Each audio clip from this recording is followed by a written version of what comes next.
Shout out Without Trying. Shout out Without Trying. Big shout out to Without Trying. Withouttryin gang.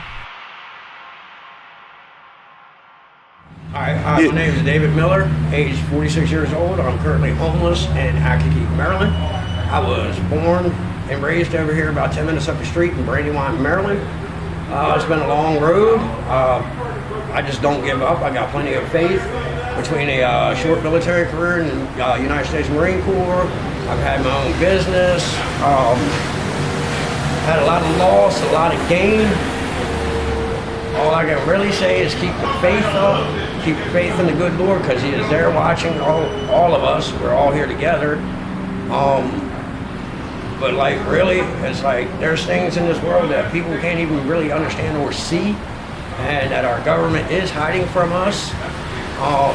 A lot of us had to sign papers stating that we would not reveal anything or information that we have learned overseas. Nothing's what it seems, and everything we've been taught has been issued by the government. Just keep an open mind and judge for yourself, because your mind and that little inner voice is always going to tell you the truth and what's right. Other than that, it's like being homeless out here in Accokeek is okay. I mean, a lot of people love the homeless people. They actually care for you, bring you stuff, make sure they come up every day to make sure you ate. Accokeek, Maryland is a great place. Well, let's start. Let's take it back a little bit, right? Okay, good. So, did you grow up in a single parent family home, or did you have two parents, or how was your childhood? You could call it a empty home almost. Dad was always gone working or drunk on the bed, passed out. Okay. Mom was always working constantly to pay the bills so we kept a roof over our head. Left me to free run for myself since I was like 10 years old. You know, no guidance or anything like that. So I figured the best thing I could do was, you know, as soon as I graduated, was join the military. So you graduated high school? Yeah, I graduated from Whitbar. Okay. Yeah, 97. Okay.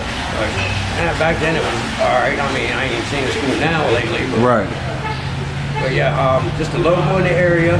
90% of the people down here know me by name. They pretty much know. So when you say your parents wasn't around, like what you said, they just wasn't. They was working and they just couldn't. They passed out, just couldn't do shit. Oh, they suffer from. Passed out drunk, and Mom was always at work. Gotcha. And then when he wasn't passed out, he was kicking the shit out of us like a grown man. So you had siblings? Yeah. I have two older brothers. I'm the youngest of three. Okay. My oldest brother, he does fuel tanks up and down the East Coast. My middle brother, he works for Pax River Naval Base. He's a civilian contractor, heads up their IT department. That's about as much as I can say on that one. Right. Other than that, it's like the old man Pop, when he was up not drunk, anything would set him off, and dealing with the ex-Army Ranger was not pretty. From the age of like, as far back as I can remember, anytime either one of us did something wrong or got in trouble, we got our asses kicked like a grown man. Grabbed by the back of the neck, punched in the face, kicked down the hallway, and he'd stop kicking when his foot hit the bed. So we learned quick to So you was born in Accokeek?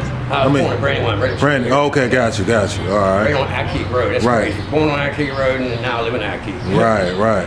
But you never go too far from what was home anyway. Yeah, that's crazy, man. So far as the when you graduated, what you end up doing then? I went straight to the Marine Corps as soon as I graduated. Okay. Graduated Paris Island in 99. My first deployment was in 2000. It was over in Iraq for Operation Freedom. I had a short, brief comeback. I was back for like 7 months, and then they sent us to Kandahar. Right. Which I can't really much say on that because it was a bloodbath, and that's where we had to sign papers about everything. Right. But just so everybody can understand what I was saying about the things that are here that we don't understand or can't see.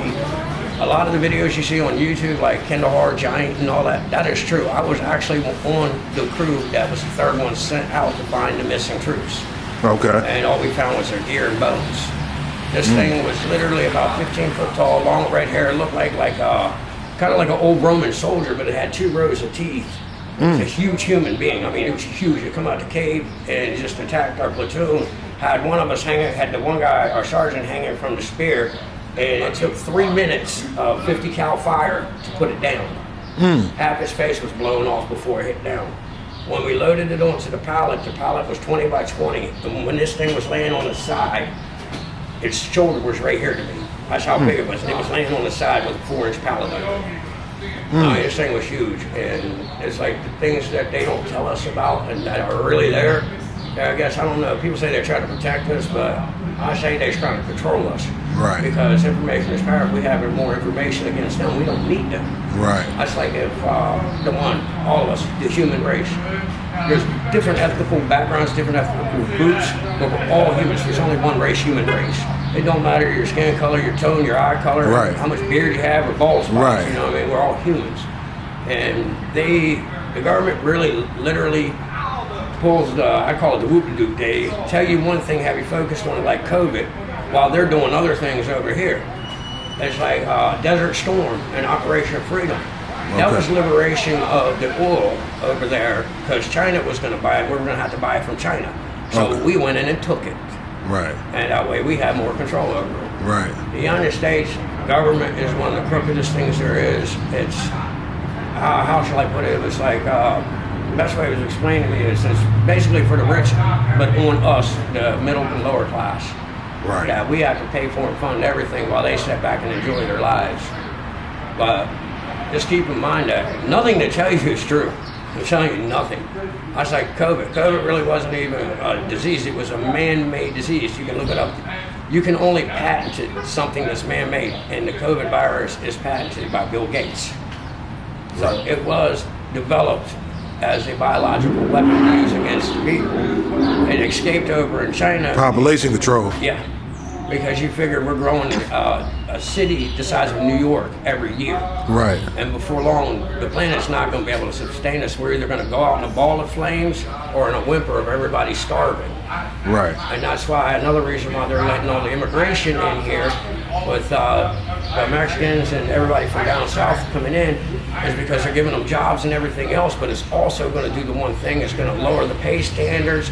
Minimum wage is not going to go back up because now they got somebody to do the work for cheaper and they ain't got to do nothing. And it's just,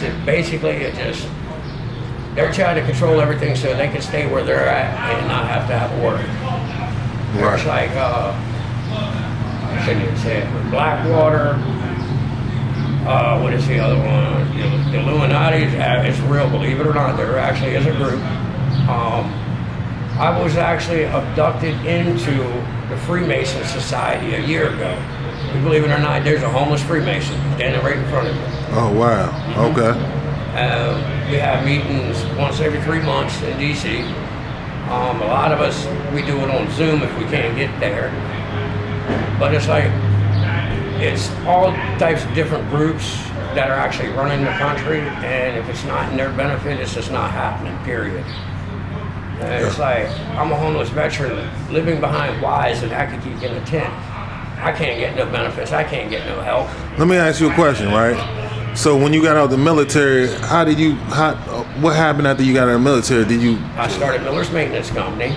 Okay. Was doing good. I had 4 trucks, my house, a trailer I rented out. Right. My wife had her car and I had my truck. Long story short, found out she had a boyfriend. I wasn't breaking up the family, so I told her she can have the spare room. He's not allowed in my house.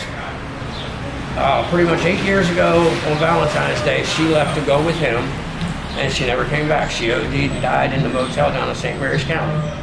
Sorry to hear that. 2 young daughters that are now currently living with my mother in La Plata. Thank good Lord for her, because I wouldn't know what to do being out here on the street with 2 kids, especially 2 young girls. Right.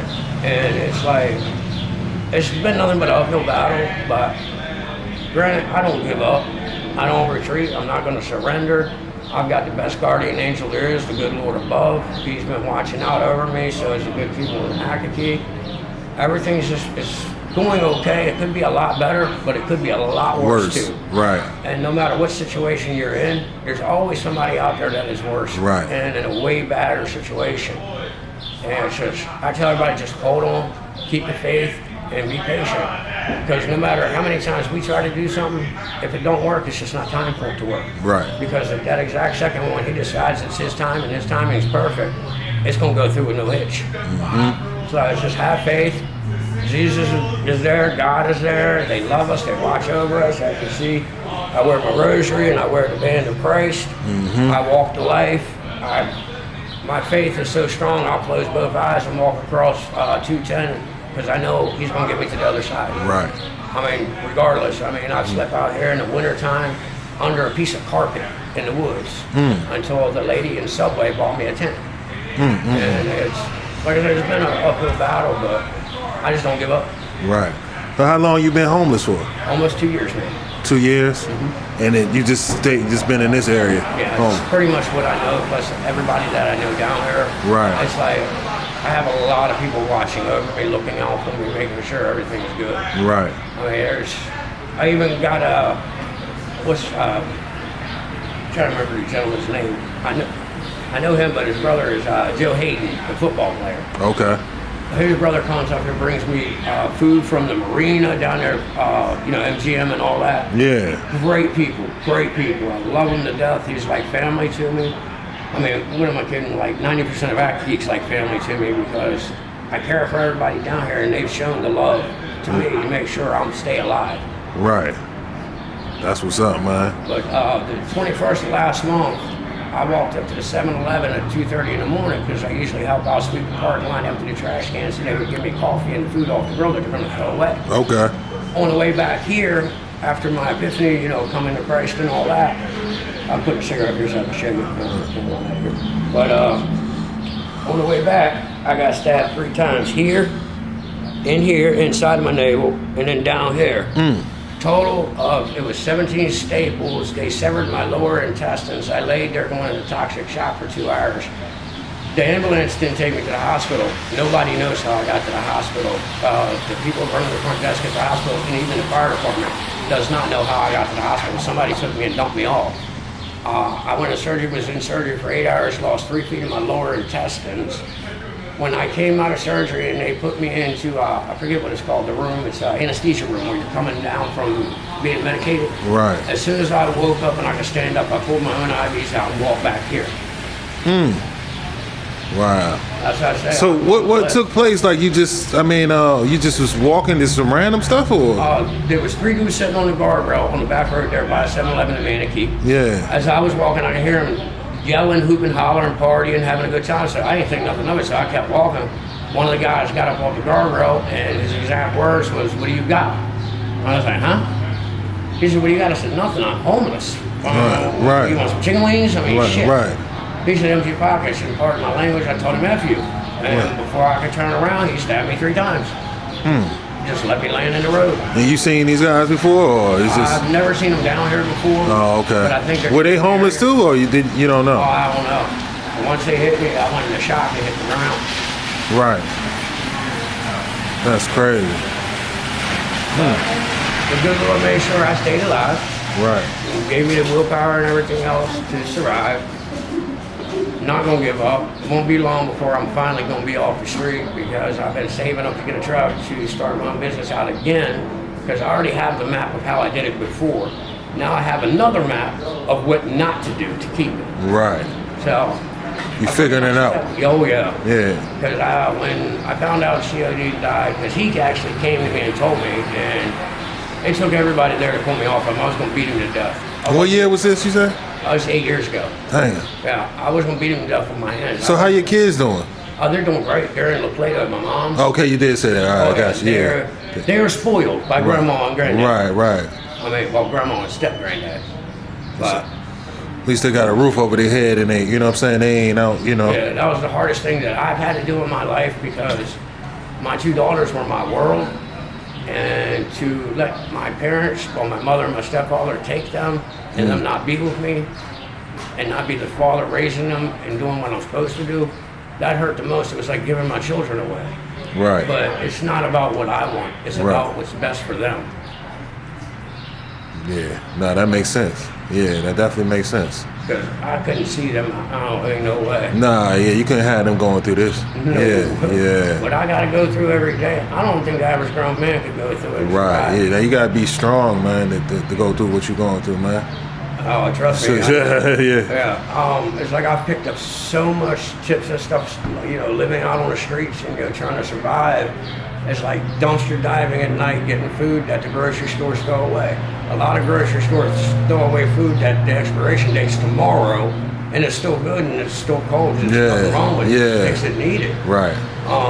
Other than that, it's like staying warm, learning how to build little bush shelters and stuff like that. Yeah. I got the tent. Right. But now it's like trying to keep everything dry in a cheap tent. Right. But I thank her for the tent. I mean, yeah. It helps out a little better than what you was going. Than what you had. What you did have was nothing. I had a box spring, a metal pole, and carpet across it, and I was up in it. It was like the worst bush shelter you'd ever seen in your life. Right. Damn. But it made do. It kept me warm plenty of nights. But it's like, now I know different things like chapstick and hand sanitizer. You mix them together, put a piece of cotton in it, you can get heat off of that for a while. Wow. Excuse me. There's a lot of little things. Little hacks. Yeah, I didn't know about that one. Oh yeah. Because the chapstick's like a base of beeswax. Right. With the hand sanitizer, you know, the alcohol. And Yeah. It's actually. It is actually warm when you use certain hand sanitizer, so I can sanitize, so I can imagine. Yeah. Oh, it burns blue and it gets hot in the tent. Wow.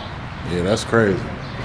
But yeah, it's been a long journey, and hopefully I got many, many more years, but I'm not hoping to be out on the street then. I'm hoping, you know, that once I get this pickup truck and I get my business up and off the ground, that I will actually be able to get another apartment just for myself. Right. And that's why when people usually see me, I'm by myself up here.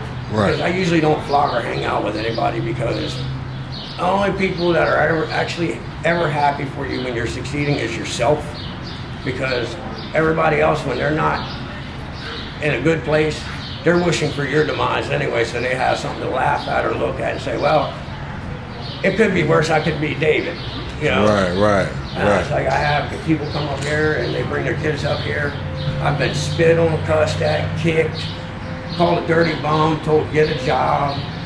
And like I said, I've had folks bring their kids up here for me to talk to their kids, you know, and basically, you know, the talk is always, you know, stay in school, get good grades, get a good education, don't drink, don't do drugs, just be right with Jesus.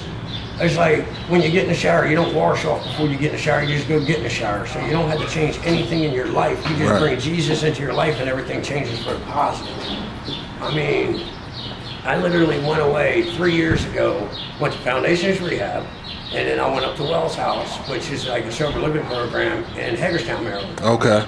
From there, January 11th will be 4 years for me clean and sober. And it's hard to do when you sit in front of a liquor store. Right. And so it fell in your hoodie. Okay, yeah. Always done that. Yeah, I get it. Oh, There you go. But yeah, everybody keeps good eye on me, watches what's going on. So you've been sober for 4 years? Almost 4 years. January 11th. Be 4 Oh, years. congratulations, man. Thank you. And That was the biggest achievement I've ever done. Nah, I believe it. What drugs did you dabble with? Oh, I was drinking, shooting heroin, smoking crack, smoking PCP. Pretty much I was a dumpster. Anything you put in front of me, I did. Whatever, it don't matter. It didn't matter. It was just to escape reality. Right. But no matter. And this all happened after the wife situation. Yes, that's what made me start drinking and going to the bars. So you lost pretty much everything after that. $2.2 million is what the Graham net worth was of Miller's Maintenance Company. All my trucks, tools, the 4 crews, my house, the trailer, my truck, her car, everything. It was a big loss, and I can't honestly say it was a loss. It was me being stupid and letting it be given away. Because if I would have been sober and on my game like I should have been, it wouldn't have happened. It wouldn't have happened, and Lord knows I'd probably be one of the biggest companies in Maryland right now. Right. Wow. Yeah, that's crazy, man. So you any other? I know that's crazy. That story you told me about your the stabbing. You had any other crazy experiences just being homeless out here? Oh, out here? Yeah. Well, I'll tell you what. There's black bears. I don't know what type of cat it is, but they're about the size of a Labrador, a big dog. Yeah. And they're out here running around. People just don't see them because they're not out all the time like me. Right. You said it's black bears out here? Yeah. Oh, wow. I know that. I went up to Hagerstown, and my boy was telling me, he was sitting in his driveway one day and a bear just came up. I know they up there. Up, not Hagerstown, I'm sorry, Deep Creek. Deep Creek. Yeah, he up there. Okay. Yeah. So Well, yeah. So I would believe they out here, but you just don't see them. They rare. They're rare. Yeah. But with them building up like they are, it's pushing them all into everybody's background. Yeah. So you actually seen one? I've seen them. I've seen them. I can tell you, if you go across the street here and you go down past the firehouse, there's a dirt road right there on the right. It's Apple Valley. Okay. It's my own reserve. It's a private neighborhood. You can get in trouble for being back there, but like I said, I know everybody. Yeah. I go back there a lot and just walk. And I tell you, you see deer. I've seen a bear back there twice. Wow. And I don't play around. I just keep moving. Yeah. I'm not stopping to try to Nah, see it. yeah, I don't blame you. Right, I know that's right. Them things out there about 800 pounds, and there ain't nothing a human being can do. Nah. And they fast too. They can outrun you and they climb trees too. Right. That little thing about climb a tree, that don't work. Yeah. Coming up after you. Oh yeah, for sure. Yeah, that's crazy, man. But Man. Yes. It's a hell of a journey, man. You know, stuff you've been going through, man. It was something else I was gonna ask you. Pretty much like when you out here, do you panhandle to make your money, or do you just the people just support you? Just Activity pretty much supports me, because that's why you hardly see any other homeless people up here at this shopping center. Yeah. I usually run them off because Right. the people take good care of me. too many homeless people get in one spot, it's gonna make your spot hot. Well, they're gonna tell you to leave because it's too much going on too. Well, I find it rude to ask somebody for money. Right. So you can ask anybody that's ever come to this shopping center. I've never asked anybody for a single penny. When they come in, I'll look over. Like if it's a guy, I say, "How you doing, sir?" They go on in the store what they got to do. Right. And they come out and say, "Have a nice day." That's it. Right. When they pull in the parking lot, they've already seen you. They've already scouted the parking lot to see if they got any worries or issues they're gonna have to look for. You know. Right. So to walk up to them or even ask them when they come by you for money is rude, because they've already made that decision. And plus, as soon as you ask, it's done. Right. First thing you hear is, "Oh, I carry a car." But if you're just polite and just there, they know what you're doing. They know why you're there. They know, like with me, they know I'm homeless, so they already know. They walk by, "You ate? No, here, go." Right. I come down and get some egg rolls or go to Subway and Yeah. sit right out here and eat and enjoy it. I mean, Right. you gotta make the best of what any situation you're dealing you have. with, right. I mean, no matter what, I'm just so fortunate, you know, that they let me stay here. I mean, I've got permission from the owner of the shopping center to be back there in the tent. Right. And that's a big thing, because usually they will run everybody off. Right. And it's like, everybody, like I said, knows me and make sure I eat every day. I've got folks that come up here every day just to make sure they see me, that I'm here and that I'm alive. You know, That's what's up. I've Yeah. never felt love like this, not even growing up, that I feel in this little town. Right. All right. Well, I don't want to jump subjects, but like you was talking about when you was in the military, right? Yeah. Another guy I was telling you earlier was telling me about the sand dunes and stuff Yeah. popping up. You was telling me you seen some similar stuff. Oh yeah, there's things over there that will actually grab you and yank you down. YouTube don't really like too much of this stuff, but like I know Oh, yeah. I edit it and try to edit it out a little bit if I could, but Gotcha. I want to post the full thing. You know what I mean? When you'd be walking through the desert, you would step into what would be felt like quicksand. And is this information that he told y'all? Yeah, they're supposed to pretty much tell. Basically, we've all had to sign papers stating that we Right. cannot speak about it. Right. Because they can bring us up on charge. And another question I got too is, why are so many people that get out of the military end up homeless? Because our government does not give a shit about us. They don't at all. But they care when it's time for you to sign up. Yeah, they want you to sign up. Well, they want the new guy to sign up, because then they can pull the same stuff on them that they do with us that were already in the service. Right. Their best trick is to get you to do something or put you in a situation to where you have to do something that's not part of the orders, and then you get dishonorably discharged for behavior unbecoming. Right. And you lose your benefits, you lose your pay, you lose any help that you could get, you don't get to go to the VA or anything.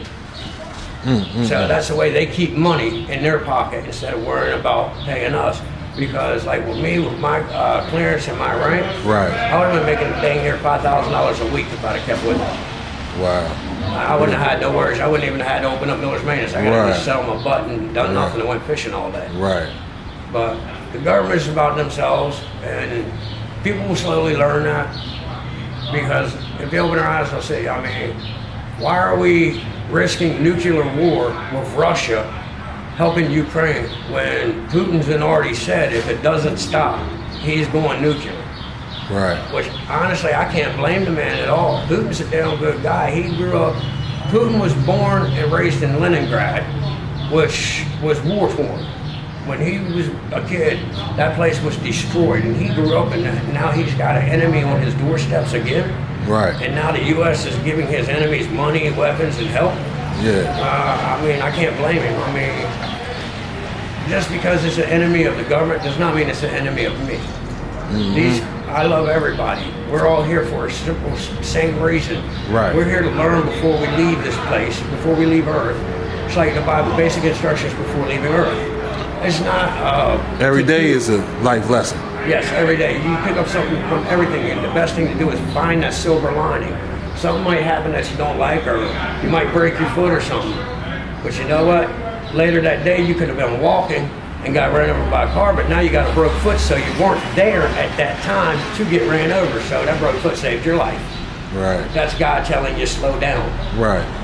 Everything happens for a reason, and everything is timing. If the Earth was 5 more feet towards the sun, we'd be a ball of flames. If we were 5 more feet further out, it'd be an ice planet. Our good Lord, He's perfect in every way because He's created this planet for us to live. And the government is controlling us by, work, home, work, home, work, home, having to make that money to pay them bills. So as long as you got bills, your eyes are closed because you're going to work home. You're not seeing the big picture of what's going on around you. Right. Me, I've got a lot of time to sit back and think and look at everything and watch what's going on. Right. I mean, it's like when I got stabbed, the day before I sit here and I talk to a lady up here, I'm going to leave her nameless because I don't... Yeah, no, that's, I don't want to put She's nobody... religious like me, and she also thinks that it's coming to where we're going to have civil war and it's going to be all out. We're trying to survive here. Yeah. And it's coming. It's coming. Right. That's why they wanted all of the, every citizen of the United States at one point in time, it was okay to go buy guns and all that, because the more guns we have here, the less worries that somebody else is going to come over here. They've had videos before on YouTube where they've asked, like, Russians, Germans, and all that, do they ever want to come and invade here? And the answer is no, because on the average, there's 3.1 guns per person in the United States. And a lot of other countries, they don't have guns in their homes. Period. The military and the police are the only ones that have guns there. So if they come here, they know they're in for a big old fight. But it's like the military, the technology that they have are your iPhones. They were developed back in 1964. That's how old technology is. So that tells you what they're hiding from us now. Because if they let us advance, they lose control. Yeah. Because we won't need them. Right. And that's basically what it is. I know I'm risking everything on what I'm talking about out here. That's why I'm looking around, because you never know. Yeah. I be on point too. If you see me looking, that's just me. I be on point too, man. It's just mess around us. Yeah. Yeah, because when you sign them papers of confidentiality and you can't speak on it, yeah, they really mean it, and it's not going to be like they're going to take you to court and sue you. Right. They trying to come find you. Yeah. Right. You just never going to be seen again. And that's happened many, many, many times. I mean. So getting back to that, I didn't mean to, but about the sand dunes and stuff, we kind of lost track. But about that. Like when you're walking through the desert, like you would step into like what would be like almost like quicksand, but there would be something that would grab you and yank you down. Right. We used to throw grenades down there and kill them. Okay. But that was one of our fun things over there. What's the weirdest stuff you done seen out there, like far as that? The weirdest stuff, it was called the Kandahar Giant. It's called what? The Kandahar Giant. It's in a mountain range over in Kandahar. Two other platoons went over there on scout missions looking for ISIS, and they come up missing. So they used their trackers and they sent us over to go find them. Okay. The unit I'm gonna leave undisclosed. You could probably find it out on the internet. So you using the Army, Navy, or what was Marine Corps. Marine. Okay, got you. All right, my bad. No, go ahead. Division 2, Unit 6 of the 0317, Recon and Scout Sniper. When we got over there, we followed GPS tracker and it led us to the mountain range, and there was cave system there. This thing coming out of there, it was about 15 foot tall, long red hair, looked like a human. It was on 2 legs, huge as shit. I mean, looked like a wrestler, but 15 foot tall. Stabbed the sergeant with the spear, and we started unloading on him. Small arms fire would not take it down, so they started shooting it with the 50 cal. 3 minutes later, it finally dropped to the ground. half his face and jaw were blown off, and it was still trying to fight. What? After we contained it. So like a superhuman, it wasn't even human. Well, something that big is more stronger than you can think. Yeah. I mean, that thing could probably pick up a bus and throw it. I mean, it's big. Yeah. But we They can knock down a bear, pretty much, that thing. Yeah, that thing will punish a bear. The way you did 50 cal, like yeah. A polar bear. Not Right. a regular bear, the Right. biggest bear, the polar bear. Right. Because polar bear is like 16 foot tall. No, I'm saying that's what I'm saying. It'll punish one. That thing will punish bear. Yeah, right. It's like when we loaded it onto the pallet and it was laying down on its side. Of course, it was already dead. Yeah. Before we covered it up, when we were walking over to put the tarp up to it, and I stepped up onto the pallet, his shoulder was about right here on me from the ground. Wow. And this thing was laying on its side. So you're talking from here to here was here to me, off the ground. That's how big this thing was. 2 rows of teeth. Didn't speak any language that we could even understand. Not armed or nothing, just straight. Oh, it had a spear, and when we went inside the cave system to see if we could find anybody, because the trackers were leading us in there, Right. we found boots, pieces of uniforms. Literally, there was like old Roman shields, old Roman swords. Yeah. I mean, things from hundreds of years that I guess the group of it was collecting or whatnot, but we only had seen and came in contact with one. And, you know, just like the human race ever, you know, if we can't contain it, control it, we kill it. Right. So they had us kill it. Now, there's so many things like that in this world that people don't understand. It's like life came out of Africa. All life began in Africa. It came out of Africa, and there's so many legends over there. And there is stuff here in the United States that people don't understand, can't see either, because there are things that our eyes only can, pick up on certain colors and stuff like that. Right. Like a dog can see things we can't see. Yeah. There are things out here that are like that we can't see, that are walking around and they just don't choose to mess with us. Right. Because Stay they out the don't way. know something's there. But there's been videos I've seen when I was in the military of a group of people camping. Okay. And they just started screaming and all. It looked like if you look across a parking lot on a hot day, you see the waves of heat. It looked like that in the middle of the woods running at them. And it killed the whole group. What? Another one I know about was over in Siberia. There was a bunch of college students over there camping. And they test fired a rocket. And a whole group of them got ripped apart. Nobody knows what ripped them apart, but there was torsos over here, arms over here. There was a guy bent around a tree. So there's things here that they're not speaking on or saying, sir.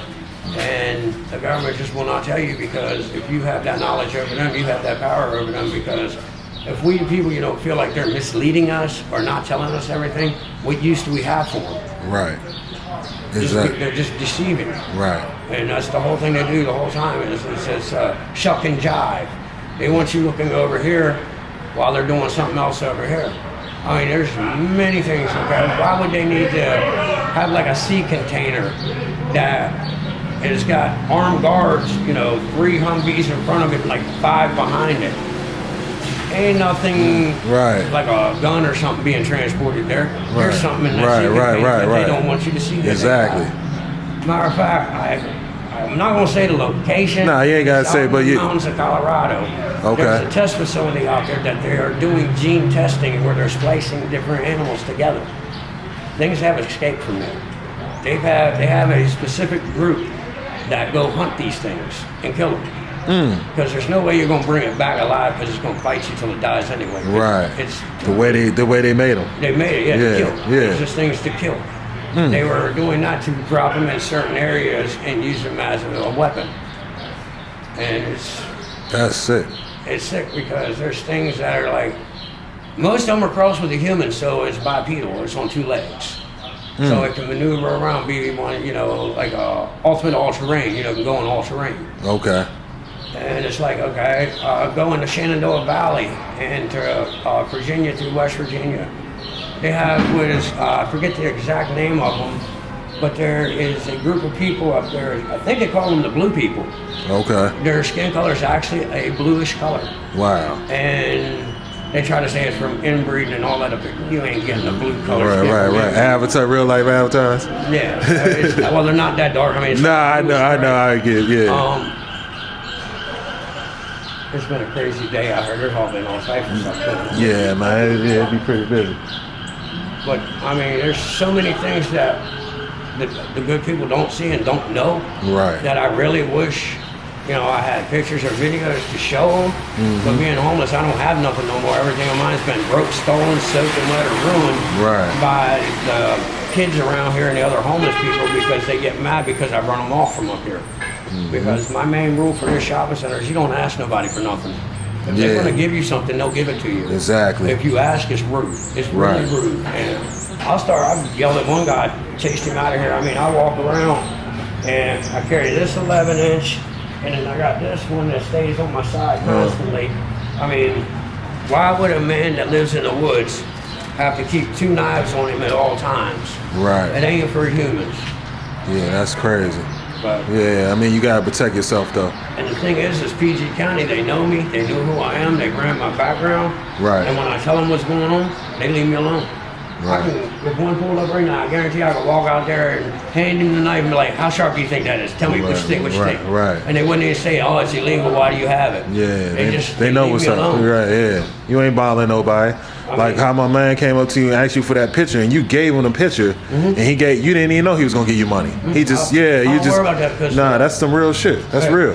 We're all here together, and like I said, the good Lord's gonna make sure I'm alive and fed anyway, no matter what. My faith is in Him totally. Definitely. And it's just what it is, because it's never trust in man, trust in God and yourself. Right. Because your plan not gonna work until it's His time. Right. But back to the government, there's so many things. Like when they packed up Saddam's palaces, none of that gold went to the people. Why was that gold transported back here? That gold should have never been put on planes and brought back here. That should have went to the people of that country to rebuild their country. Instead, they bring it back here and say it's going to offset the cost. How's it going to offset the cost here when we don't even have gold here no more? Fort Knox is empty.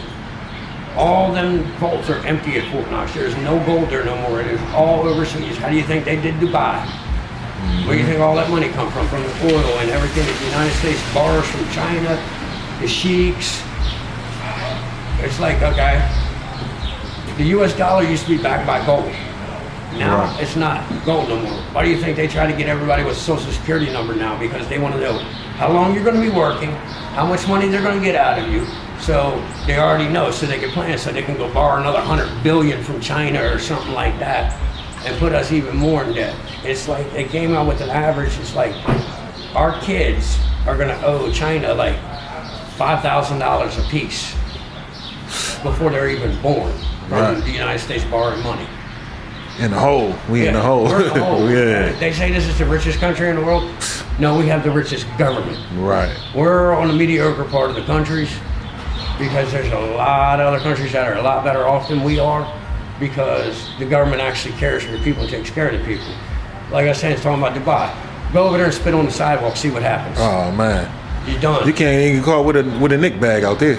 No, you're Yeah, you can't, It's death penalty. Right. There's countries in this world, if an addict goes out and they sit on the curb and they're high, there's no getting locked up. There's no court date. The police officer walks straight up to him, puts a gun into his head, and blows their head off.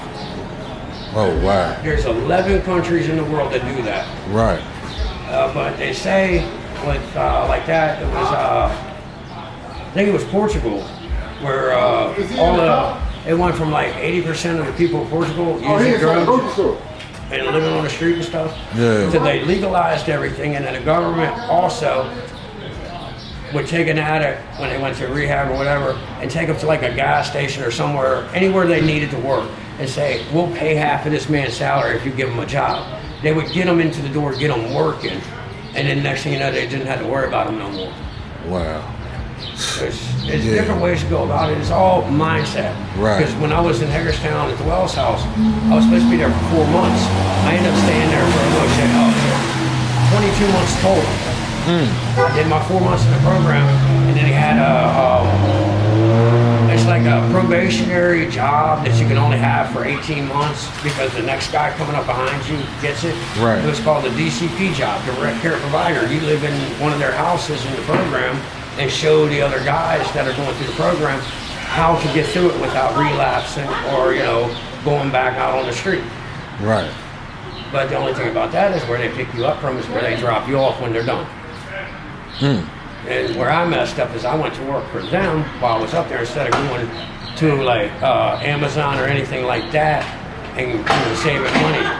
So I was there, they were paying for my housing, but my food and other stuff like that, my phone, I had to pay for. But like I said, when 18 months was up, they just take you, drive you back off where they picked you up. Right. I had them drop me off here at the shopping center. That's crazy. Wow. You got a story, man. So, man. So, what's your plans for, the future as far as, like, I know you say you try and get out of this situation. What are you actually doing to get out of this situation? I'm saving up every penny I can. There's a local lady that has a pickup truck that actually belongs to her son that I'm trying to get so I can reopen Miller's Maintenance and rebuild my life. Like I was saying before, I've got the map of how to do it. Now I got another map of what not to do once I have it so I can keep it. Right. That's what's up, man. So if you had a message for, just the people out here, more homeless people, since you done been through and you're figuring it out, do you have a message for the people that, maybe struggling or in the same position as you, or people that might be about to go through this situation, about to be homeless or kicked out of the house or anything? Do you have a message for them? Sure. Don't be stressed out. I know it can be stressful. Trust me, I went through it. But after learning out here, 1, don't ask for money. 2, you can utilize help from like the county, like DLR. You can find a job that can help you get to work, but you got to have transportation to get there. There are shelters and programs that will help you get to and from work, but you have to be in at 5 p.m. and you got to be out at 5 a.m. Right. So it's still cold when you go in, and some people can't make it there by 5 because they're still working. But have faith in God. Do everything right, because the small blessings add up to the big blessing. Don't ask if you're homeless and you're panhandling. Don't ask for money. Right. Put a sign out there. Put your name on there. Say I'm looking for work. Right. And put a number or wait for them to reach you. If they think you're sitting there all day doing nothing, they think you're either getting drunk or high. You're not doing nothing productive because they see you every day. For one, don't be at the same spot every day. I do it because in the town I'm in, everybody knows me and knows who I am. Right. So they already know what's going on. Right. Don't ask for money. You'll get more by keeping your mouth shut. Greet everybody with the most respect you can. And if you don't get your way, guess what? Think about the other person that didn't get their way. Just move on. Don't sweat it. The more time you dwell on something is the less time you get to do something productive or something that will help you or help others. Right. I learned the hard way, like up here at the shopping center. I cannot be out here with the knives doing anything I want, and PG County cops will not say anything to me. I'll walk to the shopping center picking up cigarette butts and stuff at 2 o'clock in the morning and cleaning the parking lot. Right. But I'll borrow the broom from Subway and I'll sweep the whole sidewalk up here every night. That's what's up, man. And that's why everybody up here likes me, because when they respect it. Yeah, when they come up to the shopping center, it's clean and there's nothing going on, and they don't have to worry about some hardhead robbing them or bothering them. Right. I usually head them off and get them out of here before then. That's what's up, man. Well, man, definitely good talking to you, man. Same here. You know what I'm saying? I'm gonna definitely come check on you, from time. I know where you at now, so we gonna do some updates, and you know what I mean. I want to see you get your stuff really together, man. And we're gonna try everything to help you, man, if we can. I appreciate it. So. Without Trying game.